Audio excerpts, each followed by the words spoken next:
معاویہ ابن ابی سفیان ماہ رجب 40 ہجری کو اس دنیا سے رخصت ہوا۔ اس کے بعد یزید حاکم ہوا۔ اس نے مدینہ کے گورنر ولید بن عتبہ کو خط لکھا اور اس کو حکم دیا کہ میرے لیے تمام اہل مدینہ بالخصوص امام حسین سے بیعت لو، اور اگر امام حسین بیعت سے انکار کریں تو ان کا سر بدن سے جدا کر کے میرے پاس روانہ کر دو۔ پھر اس کے بعد ولید نے حضرت امام حسین علیہ السلام کو اپنے پاس بلوایا۔ امام حسین علیہ السلام بنی ہاشم کے 20 جوانوں کو اپنے ہمراہ لے کر آئے۔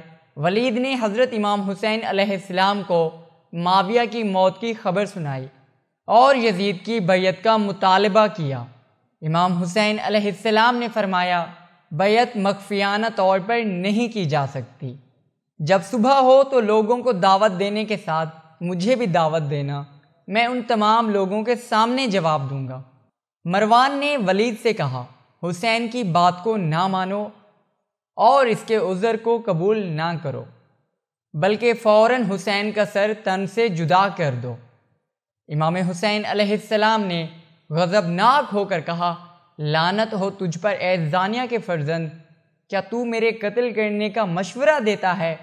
خدا کی قسم تو نے جھوٹ کہا اور اس بات سے تو نے اپنے آپ کو ذلیل و خوار کیا۔ اس کے بعد ولید کی جانب مخاطب ہو کر فرمایا، اے حاکم مدینہ، ہم اہل بیت نبوت اور مخزن رسالت ہیں اور ہمارے گھر پر ملائکہ کی آمد و رفت ہوتی ہے۔ ہماری ہی خاطر خداوند متعال نے اپنی رحمت کو لوگوں پر وسیع کیا ہے اور ہماری ہی وجہ سے اس رحمت کا اختتام ہوگا، لیکن یزید فاسق، شرابی، محترم جانوں کا قاتل اور اعلانیہ گناہ کا ارتکاب کرنے والا ہے۔ مجھ جیسا شخص یزید جیسے شخص کی بیعت کبھی نہیں کر سکتا۔ یہ بات تمام کر کے امام علیہ السلام ولید کے گھر سے باہر تشریف لے گئے۔ مروان نے ولید سے کہا، تم نے میری نصیحت پر عمل نہیں کیا اور اس کے خلاف عمل کیا۔ ولید نے کہا، لعنت ہو تم پر، تم مجھے ایسا مشورہ دے رہے ہو کہ جس میں میرے دین اور دنیا کا نقصان ہے۔ خدا کی قسم اگر دنیا کی تمام بادشاہی بھی مجھے مل جائے تو بھی میں حسین علیہ السلام کو قتل نہیں کروں گا۔ وہ رات گزر گئی، صبح طلوع ہوئی اور حضرت امام حسین علیہ السلام حالات سے آگاہی کے لیے گھر سے باہر تشریف لائے۔ مروان نے ان سے ملاقات کی اور کہا، یا ابا عبداللہ، میں آپ کا خیر خواہ ہوں، میری نصیحت کو سنیں تاکہ سعادت پائیں۔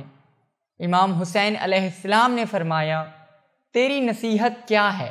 میں آپ کو نصیحت کرتا ہوں یزید ابن معاویہ کی بیعت کر لیں، کیونکہ یہ آپ کی دنیا اور آخرت کے لیے بہتر ہے۔ امام حسین علیہ السلام نے فرمایا، انا للہ و انا الیہ راجعون۔ اب تو دین اسلام کو الوداع کہہ دینا چاہیے۔ جب امت پیغمبر صلی اللہ علیہ وآلہ وسلم کی خلافت و بادشاہی یزید کے ہاتھوں میں ہو، میں نے اپنے جد امجد رسول خدا صلی اللہ علیہ وآلہ وسلم کو یہ فرماتے ہوئے سنا، ابو سفیان کے خاندان پر خلافت حرام ہے۔ امام حسین علیہ السلام اور مروان کے درمیان طولانی گفتگو ہوئی، یہاں تک کہ مروان غصے کی حالت میں چلا گیا۔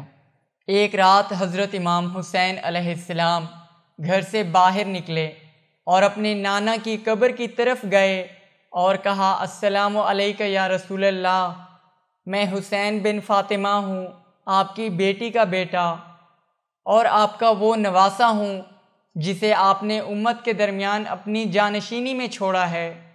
پس اے خدا کے پیغمبر، گواہ رہنا کہ انہوں نے مجھے تنہا چھوڑ دیا ہے۔ اور صبح کے وقت گھر واپس آئے۔ آپ کا بھائی محمد بن حنفیہ آپ کے پاس آیا اور عرض کرنے لگا، اے بھائی، آپ میرے نزدیک سب سے زیادہ محبوب ہیں، اور عرض کرنے لگے، آپ مکہ چلے جائیں، اگر اس جگہ آپ کو راحت و آرام میسر ہو جائے تو وہیں رہیں، ورنہ آپ یمن کی طرف چلے جائیں، وہاں کے لوگ آپ کے بابا علی علیہ السلام سے محبت کرنے والے ہیں۔ بس امام حسین علیہ السلام نے فرمایا، اے بھائی، خدا کی قسم اگر دنیا میں کوئی پناہ اور منزل نہ بھی ہو پھر بھی میں یزید ابن معاویہ کی بیعت نہیں کروں گا۔ اس کے بعد محمد بن حنفیہ اپنی بات کاٹ کر رونے لگے اور امام حسین علیہ السلام بھی ان کے ساتھ کچھ دیر تک روتے رہے۔ پھر امام حسین علیہ السلام نے فرمایا، بھائی خدا تمہیں جزائے خیر دے، تو نے مجھے نصیحت کی، میں مکہ کی طرف جانے کا ارادہ رکھتا ہوں اور میں اور میرے بھائی اور بھتیجے اور پیروکار آمادہ و تیار ہیں، اور ان کا معاملہ میرا معاملہ ہے اور ان کی رائے میری رائے ہے۔ اس کے بعد رات کی تاریکی میں حضرت امام حسین علیہ السلام مدینہ سے مکہ کی طرف روانہ ہوئے۔ حضرت امام حسین علیہ السلام جب مدینہ سے نکلنے لگے تو فرشتوں کے گروہ افواج کی شکل میں حضرت امام حسین علیہ السلام سے ملاقات کرنے کے لیے آئے اور عرض کرنے لگے، اے خدا کی حجت، ہم نے کئی مقامات پر آپ کے نانا رسول خدا صلی اللہ علیہ وآلہ وسلم کی مدد کی ہے، اب خدا نے ہمیں آپ کی مدد کے لیے بھیجا ہے۔ حضرت امام حسین علیہ السلام نے فرمایا، اے فرشتو، تمہاری وعدہ گاہ میری قبر والی جگہ ہے اور وہ زمین جہاں میں شہادت پاؤں گا، جب میں اس جگہ وارد ہوں تو میرے پاس آنا۔ فرشتوں نے کہا، آپ ہمیں حکم دیں، ہم سننے اور اطاعت کرنے کے لیے تیار ہیں۔ کیا آپ دشمن کا خوف رکھتے ہیں جس سے آپ کا آمنا سامنا ہونا ہے تاکہ ہم آپ کے ساتھ رہیں؟ امام حسین علیہ السلام نے فرمایا، مجھے کسی کا کوئی خوف نہیں اور میرے دشمن مجھے نقصان نہیں پہنچا سکتے جب تک میں اپنی اس زمین تک نہ پہنچ جاؤں جہاں میں شہید کیا جاؤں گا۔